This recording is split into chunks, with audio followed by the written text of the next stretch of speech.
Hello everyone, I finally returned from the grave to make a video. Not that anyone really cares. Anyway, today I'll be talking about Beat Saber. We're you, supposed to have made this before the Steam 2019 awards, and talk about each of the runner-ups for the best VR game of the year. Shut up. Dude, it's been 10 months since you were supposed to make this video. Well, I'm making it now. As I was saying before, so rudely interrupted. Today I'll be talking about the hyper-fun arcade-style VR game Beat Saber. In the game, you use off-brand lightsabers to cut boxes in certain directions, all to the rhythm of some amazing music. Now, it's this which is Beat Saber's greatest strength, its simplicity. This is what makes the game so popular. It's so easy to pick up, and it's not intimidating as well. It's not intimidating to pick up because you know you're going to have a good time. You just swing your arm and hit the boxes. Now, this is done by the game by perfectly using VR's motion controls to portray its simplicity, as everyone knows how to swing their arm. The game requires no button prompts outside maybe menus, or selecting stuff outside menus. This allows it to be easily picked up and played, even if you're returning from it, say, I don't know, a month or a year, you can still easily get into it. And it's through this which allows it to be played as a party game. It even has its own party mode in it, as you could easily, show someone and they can easily just pick up and get into the game. It doesn't require much explaining. And this is also a good strength because it's free marketing, because people play it, they experience it, and then they'll spread the word. Let's say, I don't know, person A, plays it and knows someone who owns VR. Well, they might say, hey, have you tried Beat Saber? I've played it. I played it with someone else, and I've enjoyed it, so that person might play it. Are you trying to say this game requires no skill? I once got 100% calmed on Expert Plus on 200% speed. Now, that's not exactly what I'm trying to say. I might be saying simplistic, but what I'm trying to say is it has a low skill floor, but it also has a high skill ceiling. Although the game is easy to get into, this is very deceptive, as some of the higher difficulties require a lot of skill to be able to get some more of those higher scores. Or if you're not playing on no fail modifier, you need a lot of skill just to make it through the level. Like, the game requires quick reflexes and good hand-eye coordination, along with some muscle memory. But the easier levels don't really require that muscle memory, more the higher levels. However, the higher difficulties, as I was saying, they require a lot of muscle memory and the reflexes and hand-eye coordination of a fucking god. Like, it can get really ridiculous. You need to get good, or get wrecked. But I am good. Godlike even. Look at this, for example. As you can see, I myself am a god at this game, as I can easily beat the game on Expert Plus. I'm just messing around. I put the song on slow and edited it to be faster in post, or normalized it in post. Wow. You are so bad at this game that you must lie about your own skill. I've just been doing a funny transition into a section where I talk about how the game teaches the player through tutorials and training mode. Yeah, right. I think you just have a small ego and wanted to make yourself look good. Okay, that just hurt. Anyway, back on track. Although the game is simple, it does come with a tutorial to teach the player, the basic mechanics. Although it's not really needed, it is nice to have. Each song also comes with a training mode, which allows the player to start a song at a certain point and play it at a certain speed, whether it be slower or faster. This means that if a player is struggling on a level, let's say on Expert Plus, they can go to the part they're struggling on and play it slower. As I kind of demonstrated earlier, but you can't really see that since I sped it up the post. But on the other hand, this training could also mean you can play at 200% speed. So if you're looking for that challenge, you can give yourself that challenge. Since Beat Saber is a rhythm game, the music must hold up exceptionally well. You're playing through these songs, you might end like as I was saying on high difficulties. You require a lot of skill. You're probably going to be starting a lot. You want those good songs. You're going to be listening to them a lot, especially on like hard difficulties. So how does the songs hold up? Really fucking well. Like I mean, the music is so fucking good. You get pumped up in the mood even when you're not playing the game. They also keep adding more songs, whether they be free songs or to paid DLC. Now I haven't played the paid DLC, but I understand why there is paid DLC, as a lot of these songs they add through the paid DLC aren't made by the development team, but are outside artists. A lot of them in streams, so they need to pay for the license. So essentially, we're paying for the license, which is fine.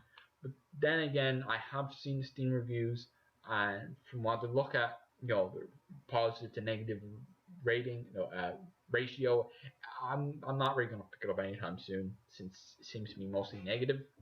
Along with songs you get for free and the ones you can pay for, you can also download and play songs made by other people, along with making your own.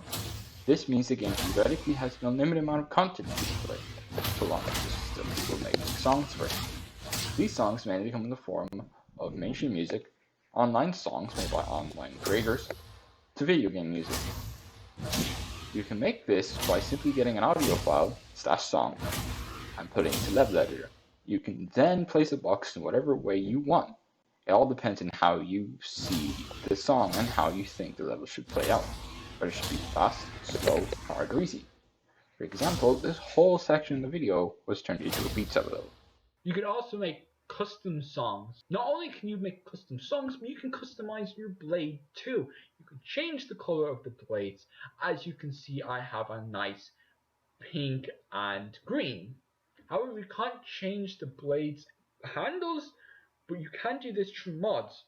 You can also customize the background to be from whatever song you want, as each song has their own background. So say you like the background of song A, well then you can have that background for all levels. Beat Saber also comes with different modes to play. This helps it feel a bit more fresh, so you're not playing the same basic mode all the time. You might want to try a different mode. These modes include one blade mode. As I just stated, it has one blade, which means you need to focus on one color. However, to avoid this very simple gameplay, where it sounds very simple, you can only play on one of the highest difficulties, with the second highest difficulty. That and the level is customly designed for the one blade. Another mode you can play is no hit direction. This is basically just the base mode, but you don't have to hit the blades in a certain direction. I haven't really looked at all the boxes to see if they're the exact same layout as the other one or not. I'm not too sure, but it's not really much to this.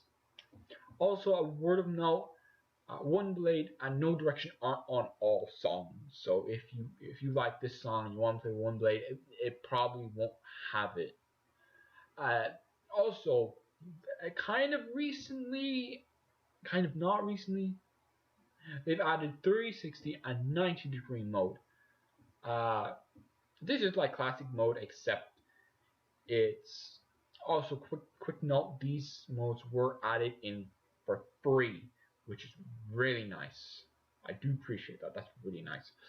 But as I was saying, they're essentially like the base game, except with the catch. In 360 mode, 360 come from all around you. 90-degree mode, they come from 90 degrees in front of you. And the thing is about what levels have them is kind of weird, because I think all levels have them, but you can only play on let's say song A only has on hard mode, whereas song B has on easy mode, and song C has on expert plus. It's kind of confusing. Along with these modes, the player can choose modifiers, and these aren't all levels, all difficulties, all modes, since you're just essentially modifying the way you're playing. You can choose modifiers to make the game harder or easier. These include having ghost boxes, where essentially they vanish, so you have to memorize where to hit. So this is a lot of This kind of tests your muscle memory. And some easier ones is like Urge this us that sort of you cannot song get a and all high that. score So because it's you easy to are hit so them. bad at the game. As I was saying before, in I always training, get you can amazing change it to scores that something reach the slower. top 20. Whereas that, I don't think it even Shut counts up. I am a your pro at score. this game. Here, it does. If you use quicker or slower, it changes your how much score you get. The modifiers that make the game harder give you a positive score boost, whereas ones that make You it forgot easier give about you the a campaign negative mode. score boost. The Although, campaign. who really cares about score? Since it doesn't really change the gameplay unless you do actively want to get those high scores or want to be in top league, which you're not really going to care.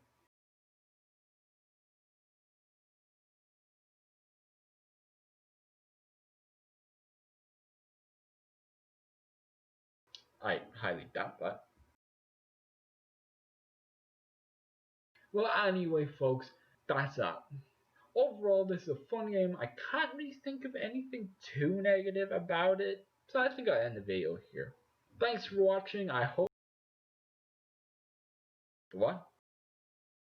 I wish you didn't remind me of that. I almost forgot about it. Now, why am I talking about this campaign with such bitterness? Well, the campaign feels more like a series of challenges rather than a campaign. And that might not sound like a bad thing, but it's not like those challenges are really inspired. There's so much they could have done with the campaign. They could have had actual story or unique gameplay mechanics, say like Saber versus Saber sort of stuff. But they went for very simple stuff like min-max arm movement, min-max fails and misses, min-max combo, and how fast the song plays. It's not really much interesting stuff there. Although, like as I might have said, like they're bad. Some levels can be interesting, but not much. Some levels make you have to miss or fail a certain amount of times, but you also have to balance this with your health. You get health through like hitboxes. The more you hit boxes, the more your health goes up, and if you fail, your health goes down. So you have to balance your health with needing to get a minimum amount. However, this kind of gets dragged out as some levels keep repeating that premise. So a lot, like that's the thing about the campaign. It's too long. There's a lot of those challenges they keep getting repeated. The game would have been better if it had maybe half the amount of levels. It wouldn't feel as tedious. Like some of the levels are just awful, like downright awful. In one level, you can only move your arms so much.